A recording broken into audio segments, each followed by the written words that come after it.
So guys, for the first step, once you're on the Netflix website, in the top left, you want to click right here where it says view site information. You want to click on that. And now you want to select cookies and site data. And then click on manage on device site data. You want to delete everything that comes up here. And then click on done. For the next step, you want to click on this again, view site information.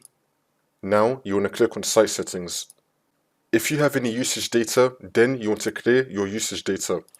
For the next step, you want to go to search and type in CMD.